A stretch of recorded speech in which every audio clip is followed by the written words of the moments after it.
Combien de gens sont dans le mensonge? Dans rien, dans rien. Dans les Tavot Olam Hazeh, ils sont addictés à des pulsions animales.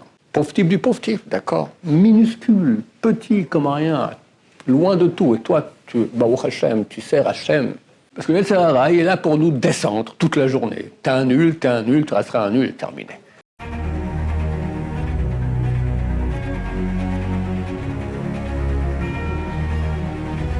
Ce show dédié pour la Refrochement à la guérison complète, la Sahara, une grande réussite, par l'instant un bon gagne-pain, le chef avec abondance et nachat, et calme, tranquillité. Géoula Shlema, une grande rédemption rapidement, Mazal Tov, et des enfants, et du Shalom Bayit, et on peut rajouter toutes les paroles Bezrat Hashem, Ayael, Badina, Yonatan, Yaakov, Ben Rachel, Bezrat Hashem. Ok, la question de Zacharie. Comment comprendre que Hachem peut avoir de la satisfaction des mitzvot qu'on fait, alors que lui il est tellement grand et que nous on est tellement petits? Comment comprendre qu'Hachem ait la satisfaction des actions qu'on fait, alors qu'il est tellement grand et tellement petit? Il est tellement grand et nous on est tellement petits. Il est tellement grand, infini, on ne sait pas ce que c'est que l'infini. Mais on sait qu'un milliard de milliards par rapport à l'infini, ça vaut zéro. Donc, ce monde-ci, aussi grand qu'il soit, 13,7 milliards d'années-lumière, c'est l'évaluation de la grandeur de notre monde, univers, c'est rien de rien pour lui. Et pourtant, tu vois qu'il a créé. Et qui s'occupe, c'est marqué, qui donne à manger, même jusqu'aux œufs des poux. T'as vu des poux déjà dans ta vie? Que t'en es pas dans ta chaîne. Les œufs des poux, c'est à peine visible à l'œil nu. Et ça, c'était écrit par Hazal il y a 2000 ans, mais aujourd'hui, on sait... J'ai un élève qui était complètement non religieux, très très loin, et il était chercheur dans les tissus macrobiologiques, d'accord?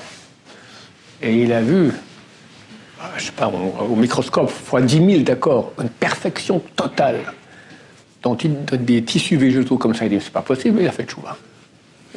Un grand bel Torah, Baruch Hashem. Ça veut dire que Dieu s'occupe de ce monde. Or, étant infiniment grand, ce monde pour lui est infiniment petit, c'est rien, rien de rien. Et pourtant, il s'en occupe. Et il n'y a pas d'autre monde que celui-ci. Attends, dans ce monde, qu'est-ce qu'il veut de ce monde? C'est une bonne question, ça. Alors, faut pas, quand on pose la question qu'est-ce que Dieu veut de ce monde, il ne faut jamais comprendre qu'il avait une raison de créer ce monde qui, quelque part, l'obligeait à créer ce monde, parce qu'on ne peut pas obliger Dieu. Et quand Dieu a des raisons, c'est les raisons qu'il veut bien avoir et peut ne pas les avoir. En tout cas, on va dire, comme c'est écrit dans les livres, Dieu est bon. C'est partie des qualités de Dieu. Un Dieu qui ne serait pas bon ne serait pas un Dieu. Un Dieu, il doit être parfait. Parmi les qualités de la perfection, c'est la bonté. Maintenant, il n'y a de bonté que s'il y a un don de bonté. Si quelqu'un il est bon, mais il n'a jamais fait du bien à personne, il n'est pas bon. Donc Dieu a voulu réaliser cette bonté et a créé le monde. Tu me diras, franchement, raté. Ce monde-là, c'est jusqu'à dans quelques semaines que nous pensons que la Géoula viendra. C'est un monde terrible, de souffrance. Pas un monde bon. En fait, c'est un monde très bon. Pourquoi? Parce qu'il permet à l'homme du dedans du monde, parce que le monde signifie en hébreu, on dit le monde en hébreu, on dit olam. C'est la racine elem. Elem signifie caché. Dieu est caché dans ce monde. C'est un très grand cadeau. Pourquoi? Parce que le fait qu'il est caché, ça me permet de le servir de mon propre libre arbitre. Si Dieu était ostensible, était clair aux yeux de tous, comme ça sera dans quelques semaines, c'est fini. C'est marqué qu'à l'époque messianique, on ne reçoit plus les guéris, on est convertis.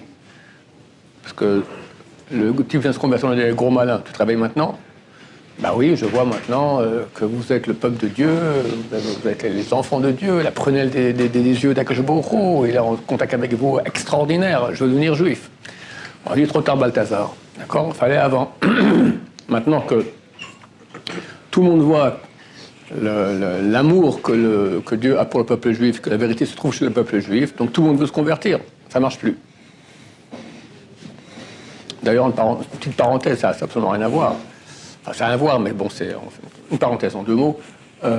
C'était la même chose à l'époque du roi Shlomo. Du roi David et du roi Shlomo, on ne recevait pas les convertis. Parce que le peuple d'Israël à l'époque vivait dans un faste, d'accord, une richesse, une réussite totale. Donc c'était pas. Et à l'époque de Moshe Rabbeinu, on ne recevait pas les convertis. Or, il y a eu des convertis à cette époque-là. À l'époque de Moshe, il y a eu Yitro. Et à l'époque de Shlomo, il y a eu la reine de Saba. D'accord? On dit comment est-ce que ça se fait qu'on les a reçus pour le convertir alors qu'on ne convertissait pas à l'époque? On répond, c'est pour ça que c'est marqué que Yitro Cohen Midian. Cohen, c'est pas Cohen, pas prêtre comme on comprend, c'est un maître, d'accord? C'est un ministre. C'est le chef du pays, le plus grand homme. Il avait tout ce qu'il voulait. Et il vient quand même, il quitte tout pour aller dans le désert, suivre la Torah. Ça, c'est une preuve que c'est de façon désintéressée. Parce qu'il avait tout ce qu'il avait besoin. Idem, la reine de Sheva, qu'est-ce qui lui manque? La reine de Sheva, elle a un pays, elle a tout ce qu'il lui faut. L'or, machin, il y a beaucoup d'or là-bas, d'accord? Alors, elle avait besoin de rien. Elle est venue quand même, donc on l'a reçue. Donc, la raison pour laquelle on ne recevait pas à l'époque, c'était de peur que ça soit intéressé. Mais quand on a une preuve que c'est désintéressé, ça va.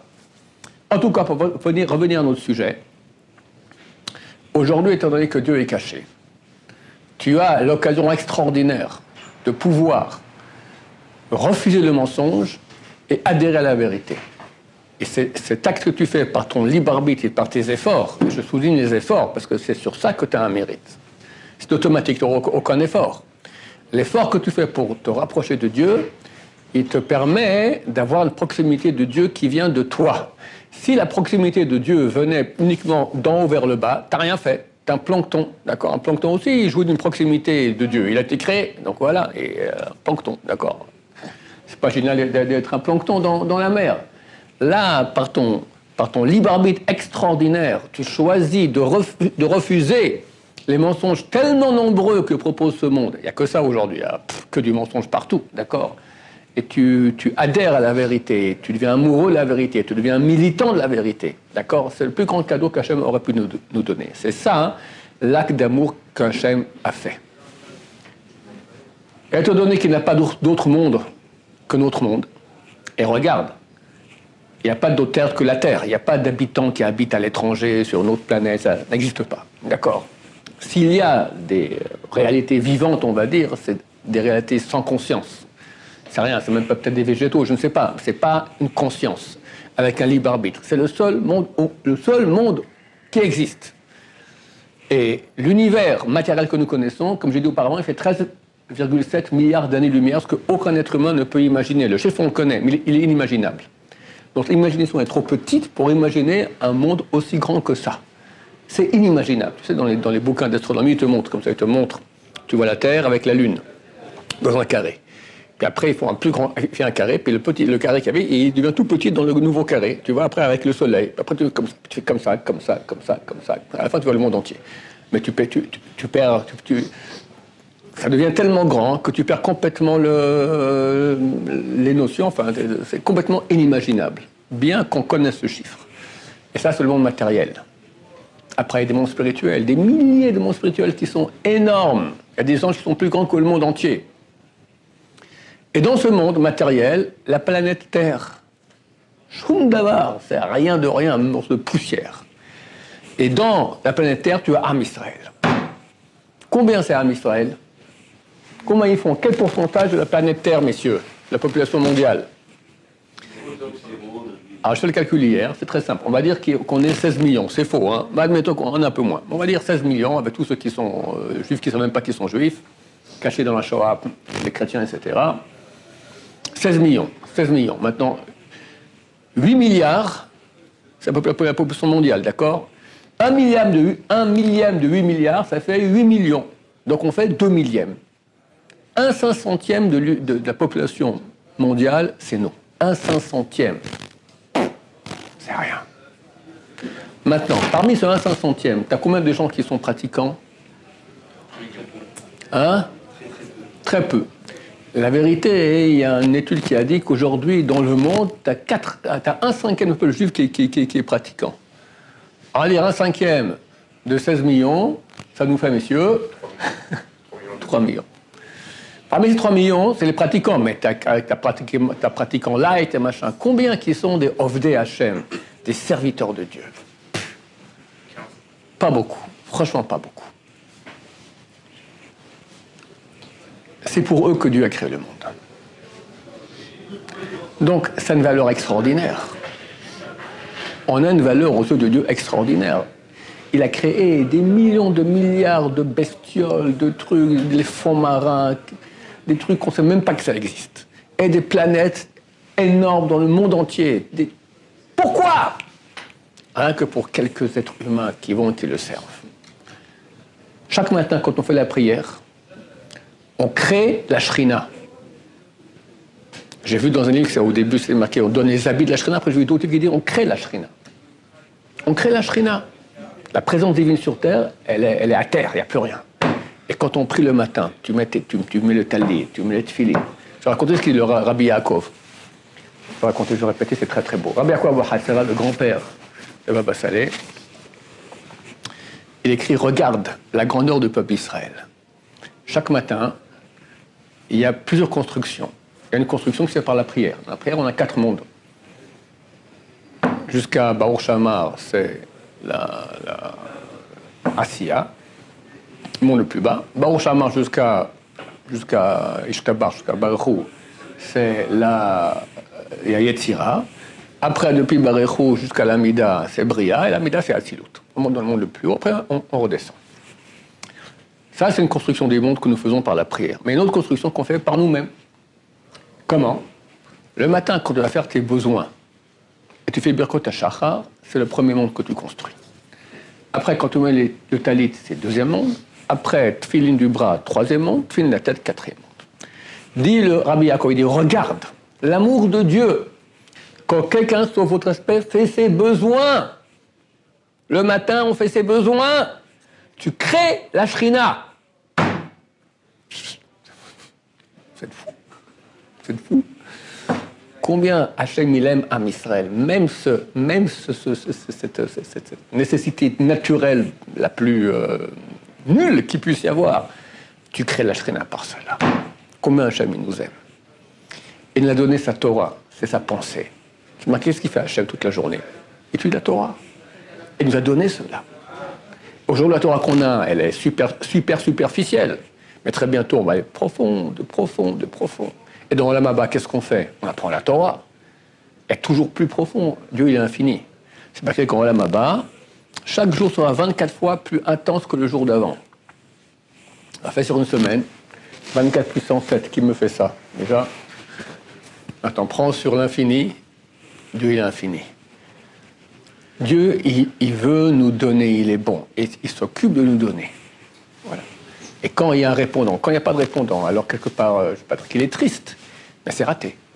C'est raté. Ceux qui ont raté aussi vont s'en occuper. Personne ne va rester comme ça dehors. Oui, il y en a qui peuvent rester dehors complètement, c'est vrai. C'est-à-dire que quelqu'un revient ici sur Terre 3 fois en Gilgoul et répare rien, il disparaît. Mais même quand on dit qu'on disparaît, le Rambam dans le Chotchouva ici, de 24 personnes qui n'ont pas parole à Maba et qui restent en enfer pour leur olam ou le mer olamim, langage du Rambam, pour l'éternité et l'éternité des éternités, en enfer. Et un beau jour, c'est écrit que l'enfer s'arrête. Le boss de l'enfer, il dit ok, j'ai fini, on ferme les clés, bye bye, voilà, terminé. Mais il y a encore une cave là-bas où ça continue. Et ça continuera pour toujours. 24 personnes, faire attention de ne pas faire partie de ces 24 personnes, Hachem Ishmor. Le Lechem, c'était le plus grand kabbaliste ashkénaze des derniers siècles. Le grand-père du Rav Eliashiv. Le Rav Shlomo Heikel Eliashub. D'accord, c'était son nom Eliashiv, Eliashub, d'accord. Il écrit impossible. Chaque juif, il a un nitzos, une étincelle divine en lui. Chaque réalité sur Terre a une étincelle, mais la juive, elle est beaucoup plus haute, elle vient de l'intériorité d'Hachem. Les autres, ça vient de l'extériorité d'Hachem. Ça, c'est l'intériorité d'Hachem. Dans un moment, il y aura l'unicité complète de Dieu. Dieu va se réunir avec tout. Il est impossible qu'il y ait une étincelle de Dieu qui manque. Donc même ceux à propos de qui il est écrit, qui sont jugés en enfer pour l'éternité, mais à la fin, quand, après beaucoup de temps, se réunissent aussi avec la divinité. Donc Dieu va laisser personne dehors. Et tu vois comme Dieu s'occupe des gens. D'accord ? Aujourd'hui, pourquoi il y a tellement de souffrance ? On arrive proche de la fin. La souffrance, elle réveille les gens. D'abord, en soi, la souffrance, c'est une grande expiation de péché. Deuxièmement, quand quelqu'un il souffre, normalement, il lève les yeux vers Dieu et commence à se réveiller. D'accord ? Quand tout va bien, ça va, tout va bien. Comme dit la Torah, tu auras beaucoup d'argent, beaucoup d'or, et ram levavecha, et ton corps va monter, et tu oublieras Dieu. Alors, il y en a qui oublient un peu, il y en a qui oublient complètement. Mais quand tu as mal, tu n'oublies pas du tout. D'accord ? Tu cries papa, tu cries maman, tu cries le médecin, mais le médecin te dit, monsieur, il n'y a rien à faire, il faut prier. Prier, oui, prier. D'accord ? Et il se met à prier. Le type qui était tellement loin. Et on connaît des milliers et milliers de cas pareils. D'accord ? Plus aujourd'hui, tous ceux qui font tchouva, toutes les morts cliniques, aujourd'hui, c'est super à la mode, d'accord ? Tous les jours, je crois qu'il y a une nouvelle personne qui parle sur Internet, qui raconte comment il est mort, il a vu Dieu, machin, etc. Et c'est réveillé, quelqu'un encore m'a écrit hier, d'accord ? Je racontais, il m'a écrit lui-même aussi. Donc Dieu s'occupe de ramener tout le monde, Bezrat Hashem. Et même les grands mécréants qui sont morts et qui se vont en enfer, alors aussi là-bas, qu'est-ce qu'on fait en enfer ? C'est une réparation, d'accord ? C'est pas simplement pour souffrir bêtement à Dieu. Et c'est certain que tout cela a un seul but, se rapprocher d'Hachem. Donc Dieu, il est extrêmement bon. Et dans cette mesure, quand quelqu'un réussit la mission de Dieu, il va dans le sens de Dieu. Alors c'est le plus grand cadeau qu'Hachem aurait pu nous faire. Et Dieu est heureux de faire ce cadeau, il se réalise comme cela, en quelque sorte. En quelque sorte, c'est dur de dire ça, il faut faire très attention quand on parle de Dieu. Mais en tout cas, on va dire la volonté de Dieu a été réalisée. La volonté de Dieu, infinie. Tu fais un petit acte de rien, tu apprends un mot de Torah. Tu réalises la volonté de Dieu. Que tout le monde entier ne vaut rien par rapport à ça. Comme m'a dit, je ne sais plus que c'est le sabbat de Kalem, il a dit 1000 Baruch Baruch Shemo, ça vaut un Amen. Un Amen de Bracha, ça vaut 1000 Amen de Bracha, ça vaut un seul Yeshme Rabba de Kaddish. 1000 Yeshme Rabba de Kaddish vaut un mot de Torah. Rav Chaim dit en une minute, on peut faire 200 mots de Torah.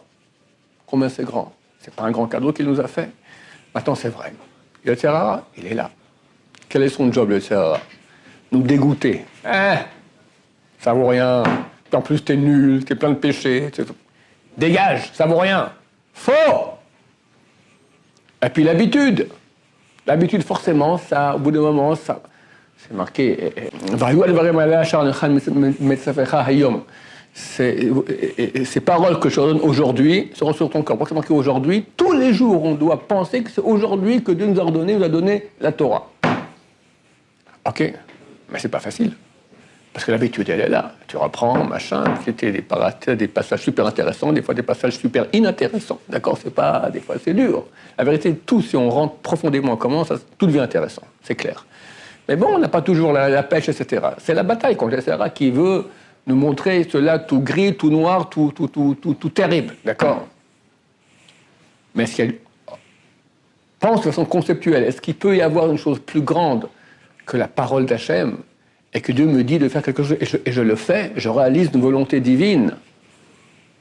C'est phénoménal. Il y a vraiment de quoi dire qu'on devient des dieux. D'accord ? C'est marqué dans la Gemara, traité Bava Kama, page 75b. À dire à Yochanan, à la fin des temps, on va appeler les tzadikim au nom de Dieu. Comment tu peux appeler quelqu'un, un être humain, au nom de Dieu ? Comme je dis toujours, il y en a un qui a fait ça il y a 2000 ans, puis il a mal fini, sur une croix, d'accord ? Et il y en a de leur religion qui m'ont écrit, donc ça va. Donc vous voyez, même chez vous, c'est marqué. Mon cher ami, pas il y a 2000 ans, c'est à la fin des temps. Lorsqu'il y aura le dévoilement de Dieu, tout le monde verra. Alors on verra la qualité des gens. Et un tzaddik, d'accord, il s'est tellement uni avec Dieu qu'il reçoit en lui des parties divines. Le Zohar HaKadosh, il dit Avid yatir, zachi yatir. Quelqu'un qui fait plus, il reçoit plus. Qu'est-ce qu'il reçoit ? Il reçoit des parties de Dieu en lui. J'ai raconté 40 000 fois, je vais en répéter. Le mot mitzvah, ce sont 4 lettres, même, tzadik, vav, hey. Les 2 dernières lettres, ce sont les 2 dernières lettres du nom de Dieu, vav et puis hey. Les 2 premières, ce sont les lettres même tzadik, qui ont atbash. Atbash, c'est un alphabet mystique, où le aleph correspond première lettre, correspond au Taf, dernière lettre. Le Bet, deuxième lettre, correspond au Shin, avant-dernière. Gimel, Resh, Dal, Kouf. Même et Tzadik, Val, en Adbash, correspondent à Yud et puis He. Et quand tu fais une mitzvah, tu crées une réalité de Yud et puis He, et puis Vav et puis He, le nom ineffable de Dieu. Tu amènes ça en toi. Tu amènes maintenant de l'éternité divine, extraordinaire, infinie en toi. Tu deviens Dieu. C'est pas fantastique, ça? Et Dieu, il est heureux de ça, en quelque sorte, quand je dis heureux. C'est ce qu'il veut. Parce qu'il est bon. Qu'est-ce qu'il va me donner? Des bonbons? De l'argent? Chassé Shalom? D'accord? L'argent, c'est bon pour avoir ce qu'il nous faut, pas plus.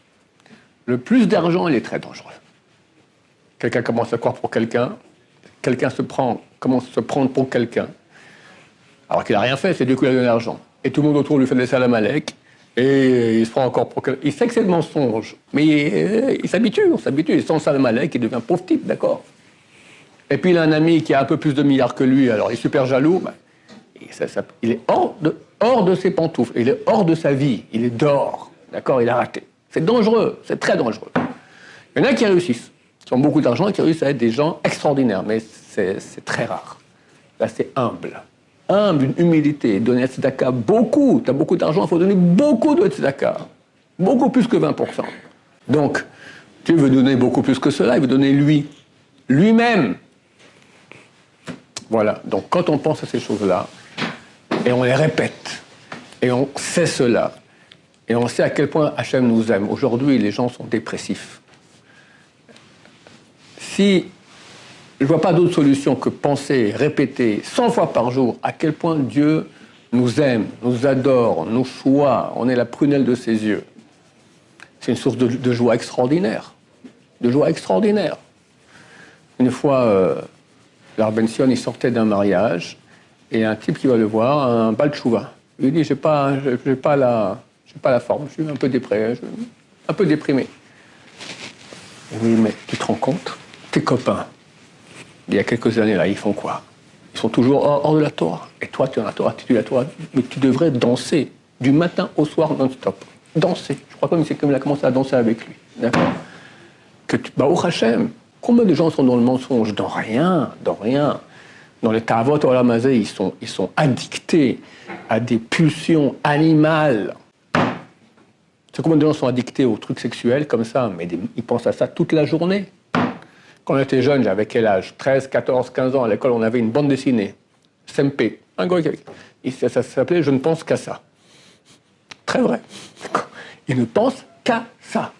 Une fonction naturelle de reproduction. Il ne pense qu'à ça. Pauvre type du pauvre type, d'accord? Minuscule, petit comme rien, loin de tout. Et toi, Baruch Hashem, tu sers Hashem. Et en plus, les balais de Tchouva ici, c'est un monde extraordinaire. Pourquoi? Parce que dans le monde orthodoxe, il y a une difficulté à servir Hachem, les Shem Shamaim, de façon désintéressée. Parce qu'il y a une concurrence. Et exprès, les rabbanim créent une concurrence pareille. Pour que les gens, c'est marqué Kena Sofrim Tarbe Chochma. La jalousie entre les Sofrim, les étudiants, elle va faire qu'il y a plus de sagesse. Tu veux gagner, tu veux être le meilleur, d'accord? Alors t'étudies, mais c'est rarement désintéressé. On dit une petite partie désintéressée, beaucoup d'intéressés. Un Baal Tchouva, qui a l'âge de 20 ans, à Yeshiva, il annonce un Gemara avec Rashi. Un gosse de 13 ans ici, il dévale comme ça déjà. D'accord? Pour qui tu te prends? Est-ce que ça peut être intéressé? Tu as du kavod à ça? Tu n'as rien. Ah, pourquoi t'étudies ça? Tu aurais pu maintenant faire des études, tataki, tatata, d'accord? Et tu es un homme comme un nul, d'accord? Il a fait les Shem Shamaim par amour de Dieu.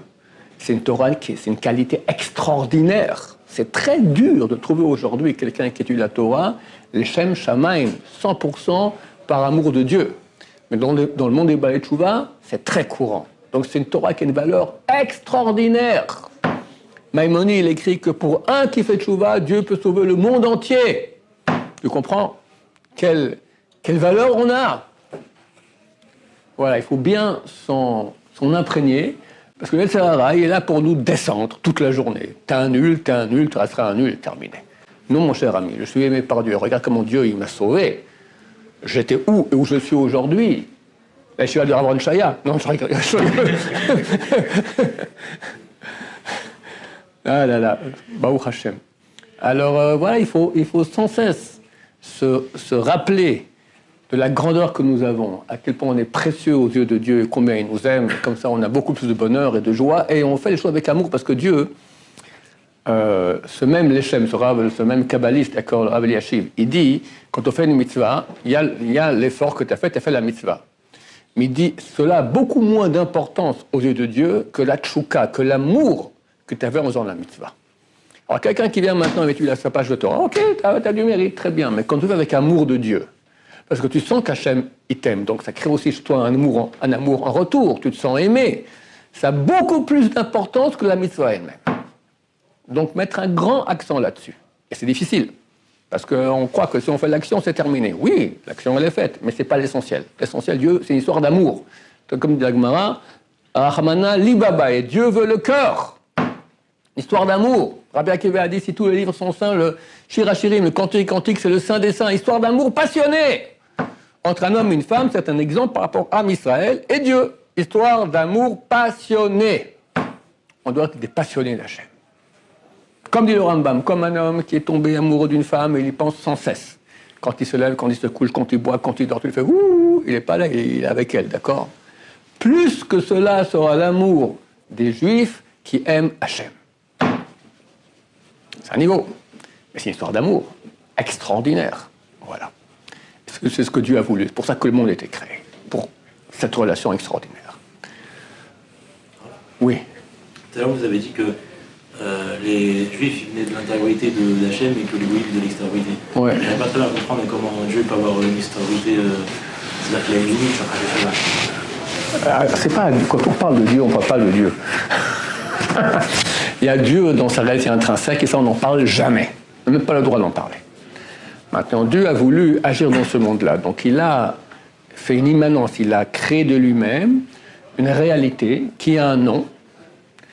Et du fait qu'elle a déjà un nom, donc ça déjà, c'est une réduction, tu comprends? Et c'est avec elle qu'on est en relation, et elle fait d'une unité totale avec Dieu, le Dieu intrinsèque. Pas comprendre qu'il y a deux entités à Dieu ne plaise. Il y en a une seule qui est une. Comme notre visage. Quand je te parle, je regarde ton visage. Pourtant, ton visage, c'est que de la chair, quelques poils, de la gélatine, et c'est tout. D'accord? Et pourtant, je parle un morceau de viande. Et pourquoi je parle un morceau de viande? Parce que c'est ton écran. Alors, Hachem aussi. Alors, quand on parle de ça, de Hachem, alors là, oui, déjà, il y a une réalité qui peut supporter la notion d'extériorité et d'intériorité. Baruch Adonai, l'olam, amen va amen.